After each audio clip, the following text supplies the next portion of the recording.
And I have some comments to make. I have no questions for the proponent. I too stand in support of this amendment, and I think mainly because over the course of this pandemic, we have learned so much.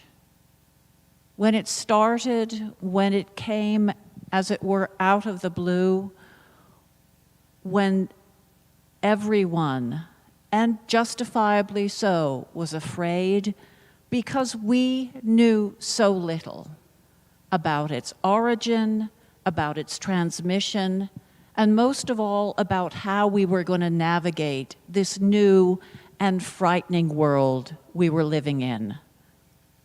Remember hygiene theater? The idea that every single thing you touched, that you brought into your house, that you came in contact with, needed to be sprayed, needed to be wiped down with disinfectant wipes over and over again. I remember at my children's museum, once we reopened after 4 months, my poor visitor services staff wiping everything down, reducing the number of items we have on a floor. And let's face it, the point of a children's museum is to touch stuff, and lots of stuff.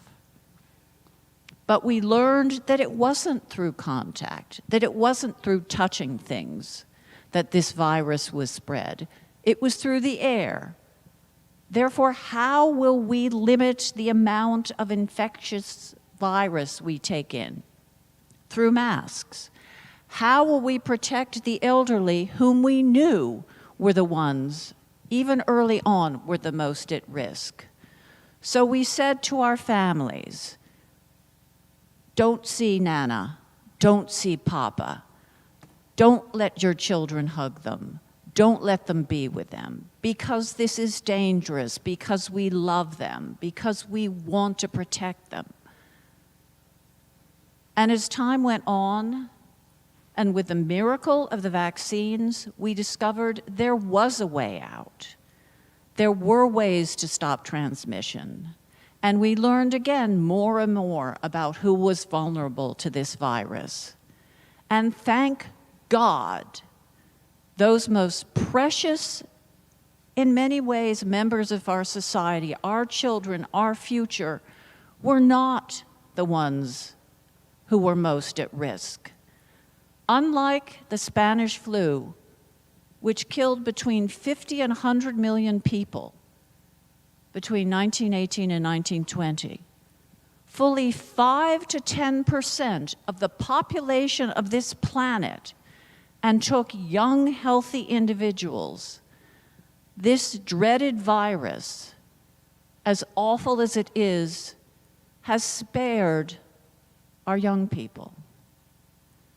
So here we are, almost 2 years later, having learned so much. Here we are, almost 2 years later, where a boosted senior has a 90% chance of avoiding hospitalization and has a 0.1% chance of death. Parents do want to do the best for their children. And that's what we are ensuring today, that they can make that choice. If I'm a parent and I am so afraid that my child being unmasked will be at risk, then please do what you think is best. My good colleague mentioned the lack of remote learning for those parents who have discovered that that has been a wonderful option for their child, if they're immunocompromised, if they're special needs. We have failed them in not providing them with that option, but that's on us.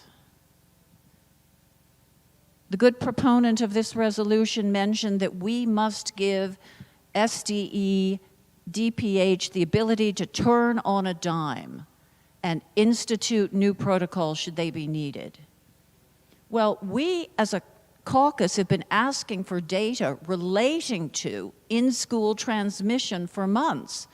I haven't seen those departments turning on a dime yet. In fact, the most comprehensive exposition of transmission in schools among athletes came out of CIAC. This was not a product of our departments. So I'm afraid I have less faith in their ability to turn on a dime, particularly when they won't indicate those metrics that would dictate it's time to turn on a dime. I remember standing in this very chamber when we were debating the extension of the executive orders saying, we must be planning now for the off-ramp that's data-driven, that's science-driven, that will indicate when this will come to an end. And that hasn't happened. We've had fear, we've had failure, but let's embrace the day now when we can have freedom for our parents to make the decisions they feel are most appropriate for their children. If you want your children to wear masks, by all means do so. If you're a teacher who wants to feel doubly safe, we have seen this governor take credit for distributing thousands of N95 masks to our school systems. By all means, avail yourself of what you want to make you yourself feel safe and your family feel safe. And this amendment will give our families that ability. You can't reason away fear. You can't reason away a parent's desire to do what's best for their child, nor should we aim to. What we can do is give our parents, our children, and everyone in the state of Connecticut the ability and the confidence to make those choices for themselves.